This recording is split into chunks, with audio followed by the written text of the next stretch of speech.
Hello and welcome to the Weekend Edition. I'm Dr. Kingori. We have yet another classic show lined up for you.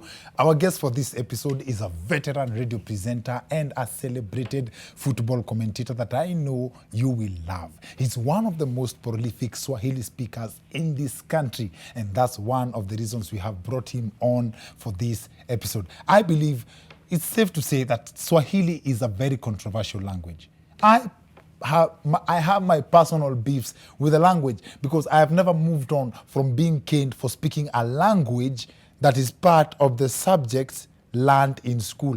Watu wa 844 wanajua the crime of being a Kiswahili speaker. Leo sasa ni ile siku. Ahlan wa sahlan kwa mtaalamu wa lugha ya Kiswahili Hassan Mwana wa Ali is in the house. Na wewe ni Daktari Mwana. We'll be talking to him in a bit, but first, how about we break down the highlights of yet another action-filled week. You are stealing from me. The police is stealing from me. This is my money.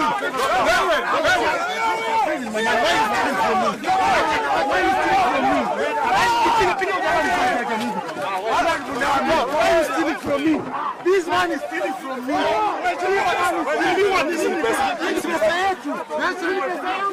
Now, that's the Kakamega Senator Cleophas Malala screaming as 2 million bob was being snatched from him in the full glare of cameras during the Matungu by-elections last Thursday. Now, this right here shows that even politicians know the pain of losing money. Now, it's funny how a whole senator can be screaming about losing money, but it seems like no one cares. No one's doing anything. That bothered me so much until it hit me that Senator Malala was complaining about losing 2 million bob to people who not very long ago learned that they lose 2 billion shillings daily. Or maybe people just didn't care because Cleophas Malala is a politician. So haters wanasema ati watching a politician getting robbed ni kama mtu wa kuibia simu alafu mpate hata yeye hapo mbele ananyang'anywa hiyo simu. More like pwagu kumpata pwaguzi. And that clip is very sad on very many levels. One, the fact that someone is being robbed in broad daylight and no one cared and no one did anything. And two, the fact that it's the people who are supposed to protect the senator who are accused of robbing him. And three, the narrative about what the senator was doing with 2 million shillings in cash at a polling station on a voting day. And last but not least, this you just have to see for yourself. Watch out for the one guy who comes in last to collect leftovers. Now this can very easily be the best impression of how the government works. Mkenya wa kawaida anapatanga tu ile kitu imebaki after wakubwa washang'ang'ania mali yote. This could also support the idea that all Kenyans are technically thieves. The problem or the difference is the lack of opportunity to steal. And going by this theory, the only positive thing about this nation is that you never know when your opportunity will present itself, just like it did for this lady. Times you hear of a miracle and the testimonies are ordinarily at pulpits and stages. But for Eunice Cherono, who runs Lyon's Interior Deco and Design, her alleged testimony was shared before the Public Investments Committee. Yes, you've told us here that you walked into KEMSA offices. How did you know that KEMSA needed these items? I didn't know anyone. I just went there. And before this, the situation I was so bad that I really relied on prayer. I prayed about it, that actually it is God who directed me. Eunice Cherono amesema aliomba na Bwana akamtendea. In other news, following reports that former Nairobi Governor Mike Sonko is unfit to stand trial, the courts have ordered for another psychiatric test to be carried out on him at the Kenyatta National Hospital. Haters have criticized the move, terming it as a waste of public resources. Ati mtu yote anataka kujua mali wazimu ya Sonko imefika, just needs to watch the news. Sonko telling the courts that he is not mentally fit to stand trial teaches us one thing: usiwahi dharau mtu. Hata ukiona mwenda wazimu kwa barabara, kuna mtu wanatamani kukua yeye. In fact, watu wanafaa kutreat mwenda wazimu with respect. Ukiona mwenda wazimu kwa barabara, hey, we governor, your excellency. But then again, why do you need a psychiatric test to tell kama mtu hayuko poa kiakili? The standard symptoms, according to Kenyans, that shows that one is not mentally okay is how they talk. Giving some small bottles of Hennessy in the food pack, the package which we give to our people.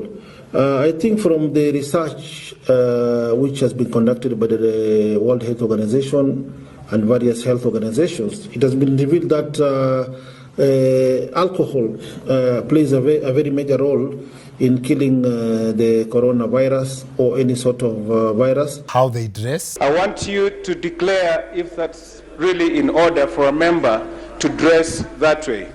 Do you have any explanation for that? Mr. Speaker, and I'm representing the youth in this House, Mr. Speaker. I think the honorable member should concentrate on his constituents, Mr. Speaker, instead of interfering with me, Mr. Speaker. Can you go out of the House and come back when you address them? And how people abandon them. Now, more than twice, the governor is on record admitting to smoking bang. Now, hearing that he is telling the courts that hayuko poa kiakili, mazina vile watu wa bangi wanakataanga ati bangi iwezi fanya mtu wa kuemwenda wazimu. Na onyesho letu la leo ni kuhusu lugha ya Kiswahili, lugha ambayo tuwaizungumza kila siku, ni lugha ambayo iko karibu kuomoka Afrika mzima, especially baada ya mkutano wa hivi majuzi ambapo hata kiongozi maarufu wa upinzani nchini Afrika Kusini Bwana Julius Malema aliyasema haya. We call upon Swahili to be the one of the languages that are spoken as a language of unity in the African continent. Cha kushangaza ni kwamba alipigia Kiswahili debe kwa lugha ya Kimombo. Haya basi, kwa hayo na mengine mengi tuwaungana na mtaalamu wa lugha na mtangazaji maarufu sana Hassan Mwana wa Ali kwa wenye upande wa pili wa studio. Kwa sasa wacha nipige kopo la mate. See you guys in a bit.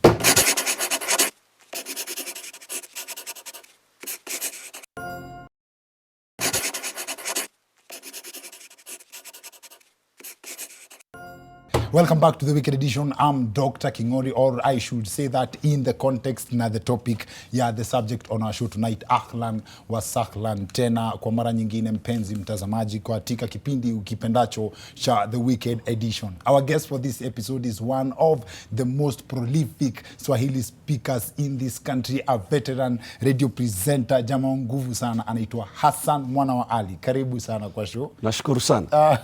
Ahlan wa sahlan wa marhaban. Hiyo maharaban ni gani? Inamaanisha nini? Yani na kwa mkuu na kutakia heri na mambo ni shwari kabisa. So hizo vitu zote tatu ni ahlan wa sahlan wa maharaban. Marhaban.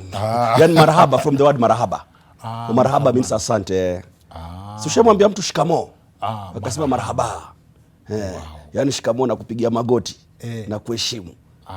Yani mdogo ndo mwambia mkubwa shikamo. Mtu mdogo kwa umri unamwambia ile kuzidi shikamo na kuheshimu. Na kama hujui jamaa na miaka ngapi, lazima umuulize kwanza. Asema basi hujambo. Lakini kama hivi tukiangaliana utajua tu mimi ninavyokuona au kijana kwa. Yes. So hujambo ni ya watu wa guesswork. Sijui una miaka ngapi hujambo. Kwa hiyo huwa hivyo shikamo salamu muhimu sana. Sana sana shikamo babu, shikamo shangazi na mambo kama hayo bwana. Na hii lugha ya Kiswahili yenye tunaisoma kwa shule, kuna watu wanaipractice vile tunaisoma kwa shule? Baadhi wanasoma, wanafanya maandalizi, wanazingatia mambo yote haya. Ushapata bwana? Ndio hivi tumeanza kipindi sio? Nikushukuru bwana kwa mwaliko. Karibu sana.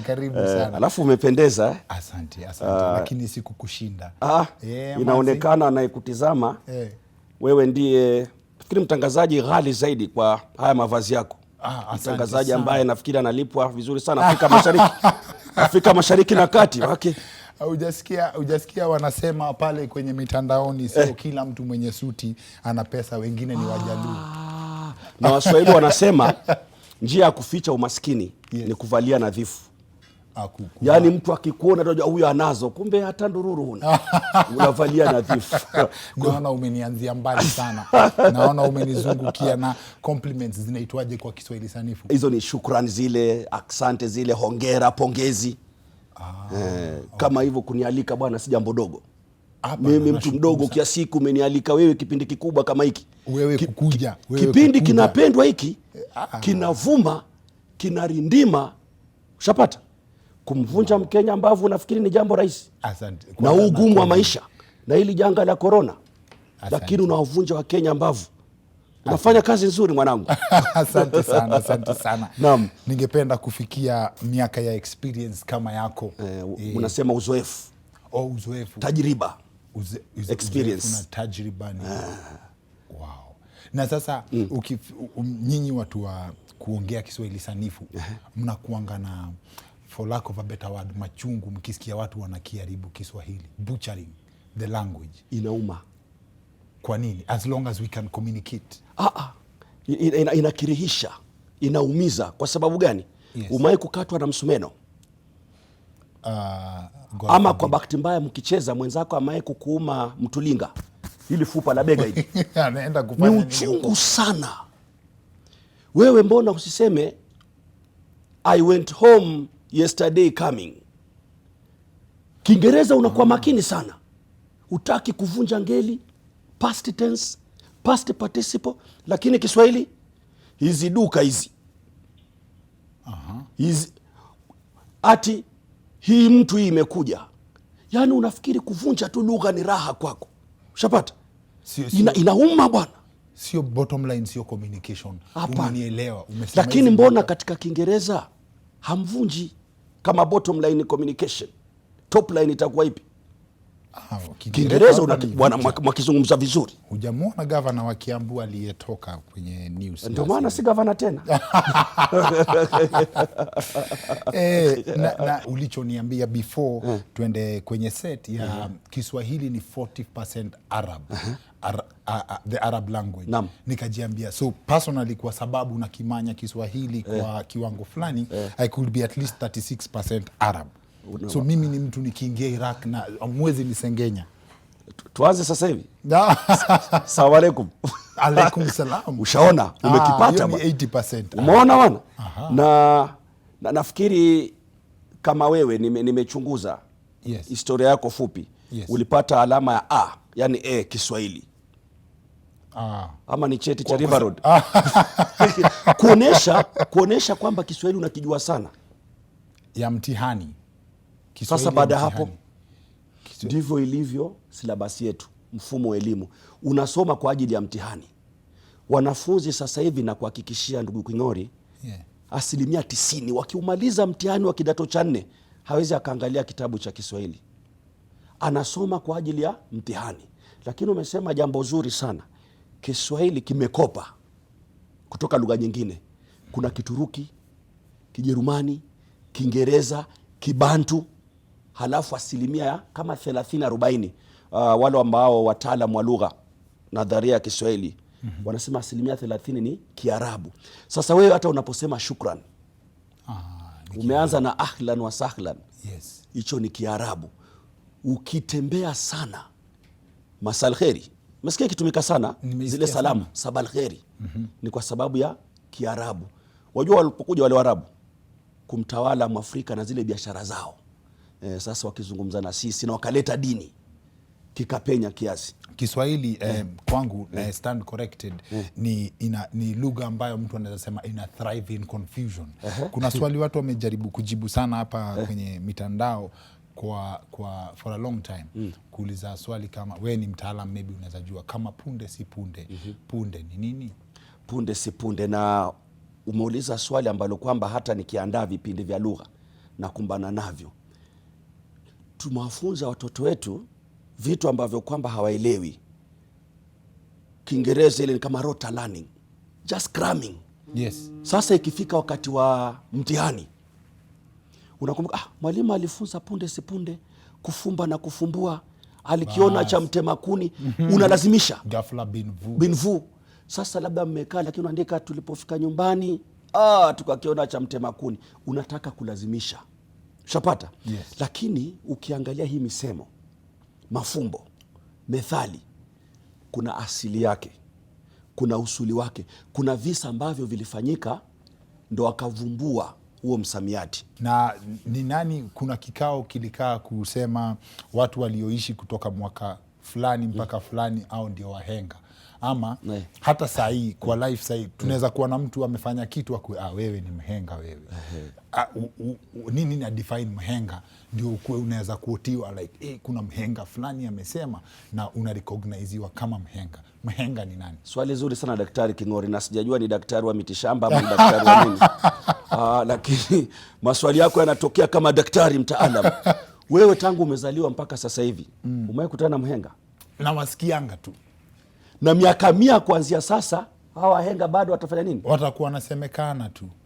Sasa ni kama nadharia ile inaitwa inafikirika. Kuna mwandishi Shaban bin Robert marehemu, alikuwa anaandika vitabu vyake kusadikika, kufikirika. Kitaalam wahenga walichukuliwa ni kama wale wazee wale wa kaya. Unaona kama wale wazee wa kaya. Yes. Wale wajuzi wa mambo, wajuzi wa lugha ndio wahenga. Nitakupa mfano mzuri sana. Tukiwa wadogo sisi, tukioga, si haya mabafu yenu ya sasa hivi bwana, na mifereji na maji tiririka. Tulikuwa tunakwenda bafu na karai unaoga. Sasa kama wewe ulioga kwa kutumia karai zama hizo, wewe ni mhenga. Umenielewa? Kama wewe ulijua kwamba zama hizo idhaa moja ya mawasiliano ndio baba na mama, wewe ni mhenga. Kwa hiyo wanajaribu kumrejelea yule mtaalam ambaye kwamba ameishi zama zile, yani ni wazee wale wa mvi, ndio wahenga. Hata huko kwako vijijini, yule babu yako ni mhenga, ana maarifa ya mambo ya ndoa, masuala ya jinsia, malezi, ndiye mhenga. Lakini sasa sisi wengi tumechukulia tu kwamba yule mtaalamu wa lugha ndiye mhenga. Wahenga walisema, wahenga walisema. Wewe umewaona wewe wahenga? Alafu sasa kuna wangwana. Wahenga na wangwana. Wangwana ni mtu mstaarabu.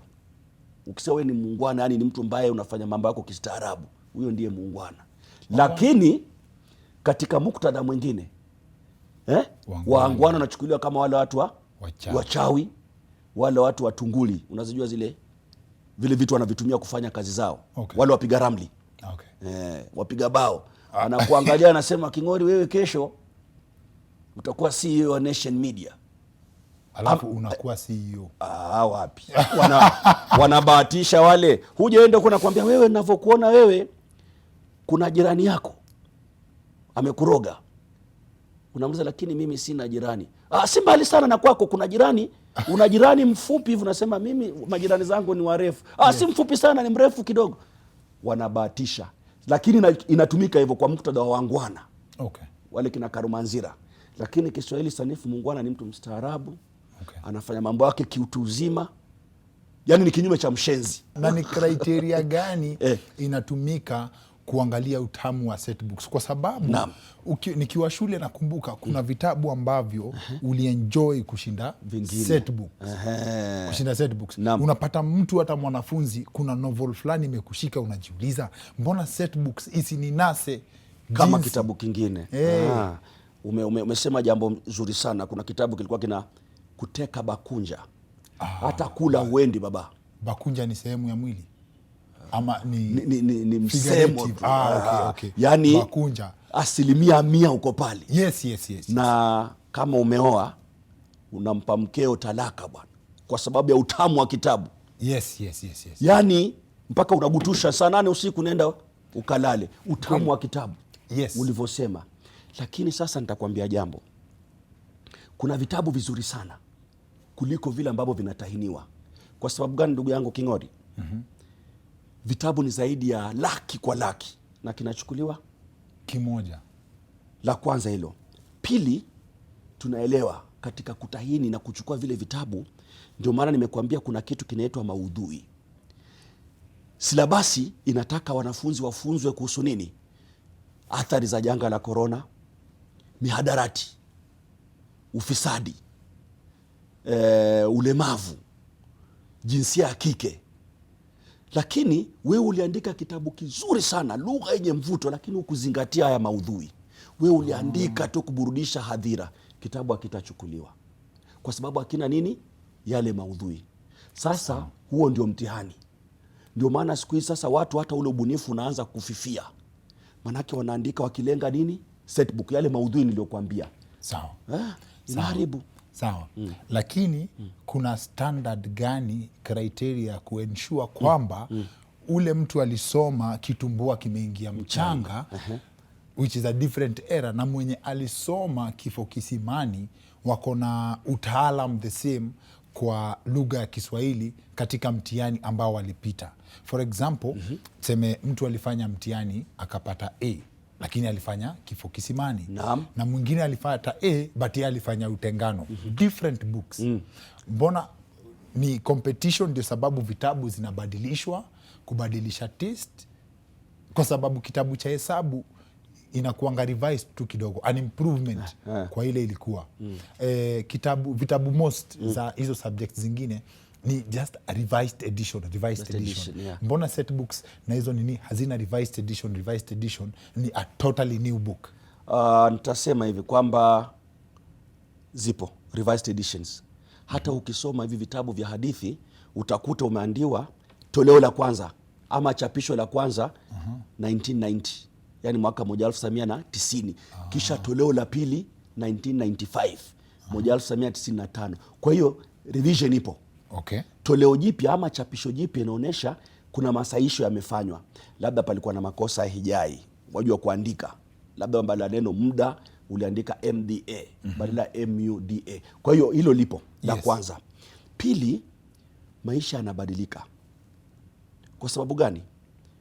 Ukisoma kitabu, ni kumbe mfano kama kitumbua zama hizo tuseme, yale maudhui, zile themes zilizozungumzwa wakati huo, labda walikuwa wanazungumzia masuala ya ufugaji, masuala ya uhamiaji na masuala ya uporaji. Lakini hii karne ya 21 tunazungumzia dijitali, tunazungumzia utandawazi, tunazungumzia tarakilishi kwa maana ya kompyuta. Sasa zile silabasi zinakwenda na wakati, mambo yanabadilika, unaelewa? Kwa hiyo hatuwezi tukasoma kitumbua ambapo tunazungumzia ndoa ya wake wanne. Ilikuwa inaenziwa sana wakati ule. Wakati kama babu yako alikuwa na eka kama 70 za shamba, sasa hivi idadi ya watu imeongezeka sana. Sasa silabasi imebadilika, tunazungumzia dijitali. Kwa hiyo yale maudhui kubadilika, ndugu yangu Daktari King'ori, yanafanya pia vitabu vibadilishwe kulingana na hilo. Lakini usisahau kwamba hata kama kitabu kilisoma, kwa mfano kitumbua wakati ule, kuna chapisho jingine, kuna toleo jingine ambalo pia limefanyiwa masaisho. Kwa hivyo sasa kwa kitabu kubadilisha maudhui, unaleta kitabu kipya chenye kina bibi mmoja na shamba ndogo na mtu wako Instagram. Ndio mambo yako hayo. Lakini ukumbuke karne mpya, karne ya 21, maudhui yamebadilika, sio? Mababu zetu hawakujua kompyuta. Ile inaitwa Born Before Computer, BBC. Sasa hivi mambo yamebadilika, au sio? Kabisa. Lakini bibi ujue ni nyanya ama jina la heshima la mwanamke. So nikisema bibi yangu unasema nyanya? Ni nyanyako huyo. Mkeo ndio wife, mke wangu. Lakini twakosea bwana. Huwezi sema leo naja na bibi yangu, nasubiri kumuona nyanya yako na mwanamkeo. Naja na nyanyangu. Huyo ndio bibi sasa. Ushapata? Lakini leo naja na huyu ni bibi yangu hapa, tukiona mbona mkeo huyu. So mabibi ambao wana watch kipindi cha leo, unajua muitwa manyanya miaka zote. Hapo tena umekosea. Kuna mabibi, mtu yoyote wa kike ambaye unamheshimu, ndio ukiingia mara mabibi na mabwana. Yani jina la heshima kwa mwanamke yote yule ni bibi. Bi fulani, bwana King'ori, bwana fulani, jina la heshima lile. Lakini pia bibi ni nyanya. Lakini your wife ni mkeo. Lakini mwanamke tu ndio woman. Si kwamba leo nimekuja na mwanamke wangu. Kwani sasa nimekuja na mke wangu. Umenielewa? Wewe nimeambiwa kabla nije hiki kipindi nikomeshe utundu wa wewe kuharibu lugha hapa. Sawa basi. Kwa hivyo ni accurate kusema mimi sina bibi kwa sasa. Nyanya aliaga? Aliaga. Huna? So mimi ni kijana ambaye hana bibi. Huna nyanya? Lakini sina bibi. Kuoa pia bado? Sina bibi wewe. Lakini una mke? Sina bibi. Hata acha introduce swali lingine, tunaweza ongea hapa mpaka kesho. Hassan Mwana wa Ali, asante sana for honoring our invite. Asante sana. Nami nashukuru sana, unafanya kazi nzuri. Thank you, kipindi kinazidi kurindima. Nimesema si rahisi kumvunja mbavu Mkenya. Yes. Na ugumu wa maisha. Yes, sir. Na hili janga la corona. Wamjua ule mnyama aitwa mbogo? Wathog. Nina tu rafiki anaitwa Victor Mbogo. Wathog utamwona amekenua meno. Maumbile utafikiri anacheka, unakwenda kumshika, atakupiga pembe. Kwa hiyo kuwavunja mbavu wa Kenya, unafanya kazi nzuri, kongole. Asante sana. Thank you, sir. Thank you. Asante sana. Now that's it for the weekend edition. See you next week. My name is Dr. Kingori.